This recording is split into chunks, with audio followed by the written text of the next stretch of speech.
Leadership is not a role for everyone, so better the hard truth than a comforting fantasy. Why did I become an executive coach? I saw lots of great people fail to get ahead at work, while their much less talented peers blew right past them. That made me furious, but also curious. What were great people getting wrong? It came down to helping them re-examine what drove success, and then helping them make critical shifts, one hard truth at a time. Feel like you're doing everything you were told, but you're not moving ahead at work nor having the impact you seek? Then welcome to 97% Effective with Michael Winderoth, where we skip feel-good, happy talk and engage experts in pointed conversations about what it really takes to move the needle at work and your career. So if you feel stalled or frustrated, or seek that extra edge as you move to the next level, then look no further. This is the Hard Truths Playbook you never got.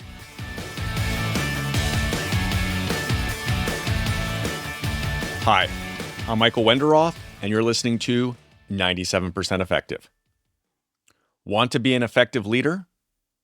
In this brief episode, 3 hard truths about being an effective leader that so-called leadership experts are definitely not telling you. These 3 hard truths from stellar guests on 97% Effective will 1, expand how you think about leadership, and 2, get you rethinking if you really want to be a leader.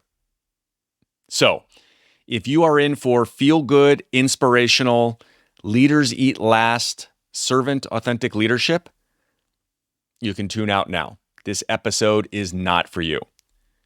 But if you want to get the outcomes you seek, let's dive right in.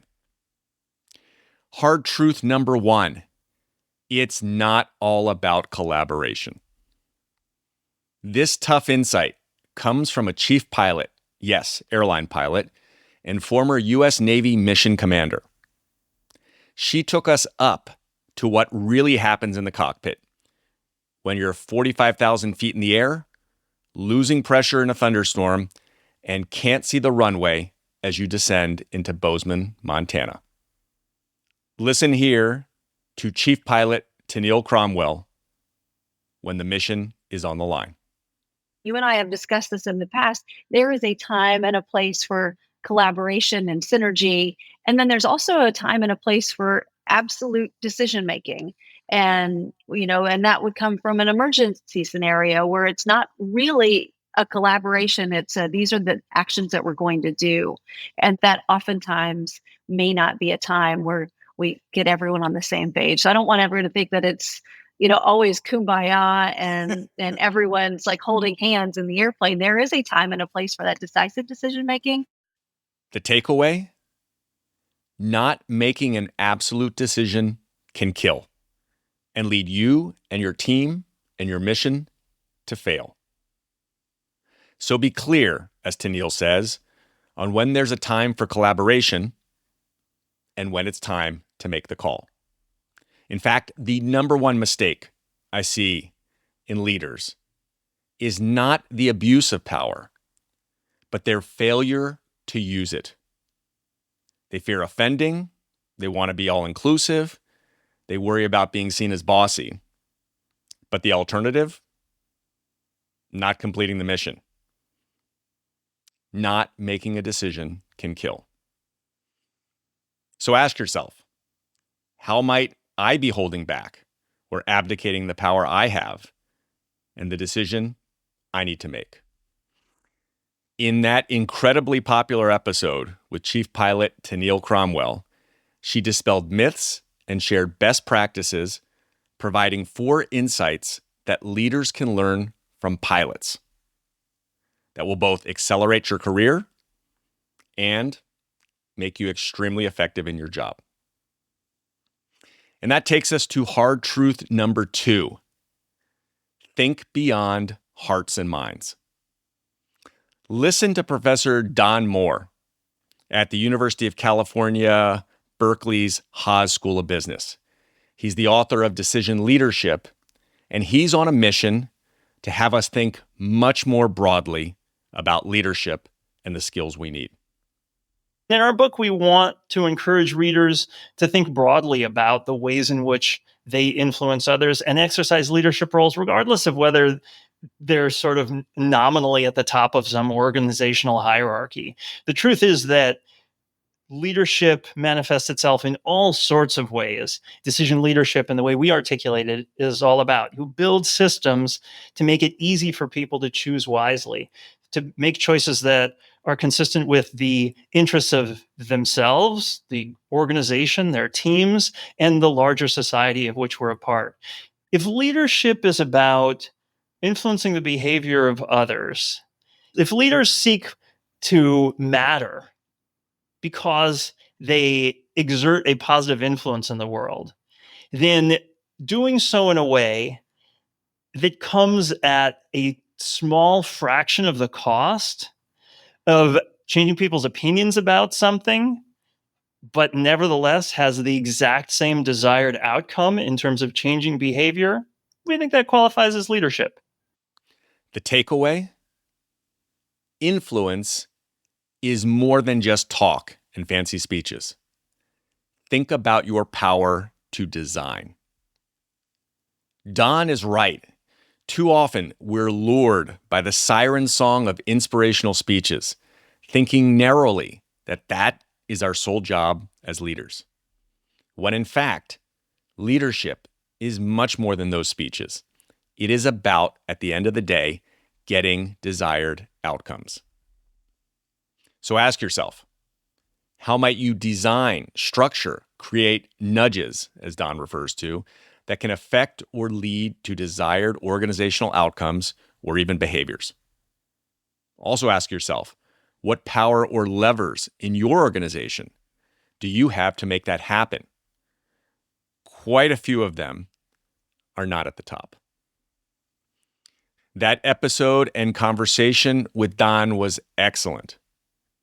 And he's even putting his recommendations and research in practice as he moves from being academic and professor to also assuming a role as associate dean at the Haas School of Business.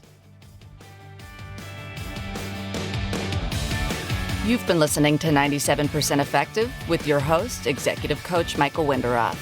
If this interview is making you think, make sure to share it with a friend. Now, back to our interview. And that takes us to our third final hard truth, and perhaps the most jarring for those who drink the kumbaya Kool-Aid. To be effective as a leader, you need to, well, let me pause and let the one and the only Professor Jeff Pfeffer at Stanford share that insight in his own words. But I think Machiavelli here has an extraordinarily important insight, which I think people forget, which is if you're going to follow the Stanford Business School's motto of change lives, change organizations, and change the world, the first thing you need to do is be in a position of power.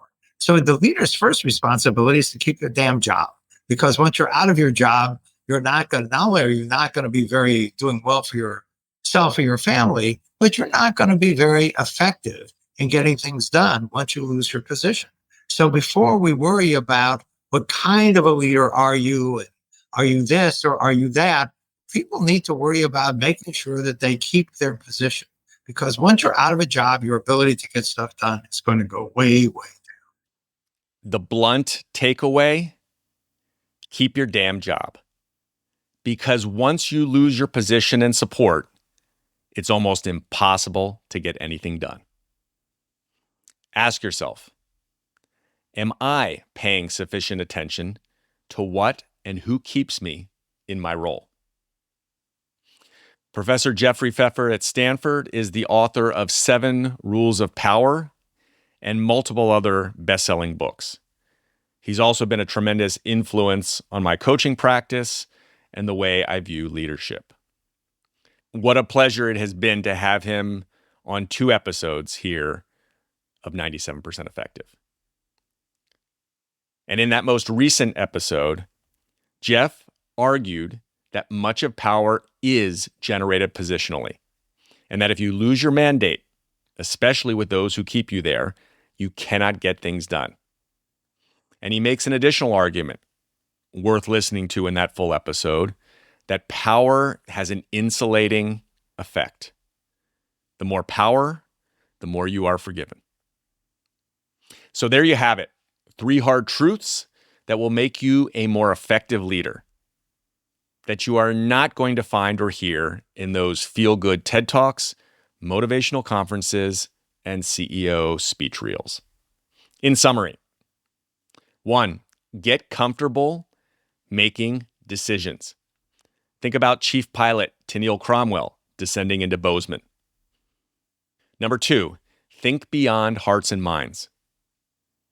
Expand how leaders get outcomes through Professor Don Moore's decision leadership. And number 3, keep your damn job. Take note of Professor Jeffrey Pfeffer, the provocative thought leader on power. Remember that leadership ultimately is about getting things done, often in the face of inertia and resistance. Indeed, leadership is not a role for everyone. So better the hard truth than a comforting fantasy. Understand what is required and what you'll need to be effective. So see you next week on 97% Effective, where we advance careers and accelerate your impact one hard truth at a time. Thanks for listening to 97% Effective, where we skip happy talk and help you break through and ascend one hard truth at a time. Help others discover this show. Leave a review and rating wherever you listen to your podcasts. And if you like what you heard, you can get free resources, including the first chapters of Michael's book, Get Promoted, on his website, www.changwenderoth.com. That's www.changwenderoth.com.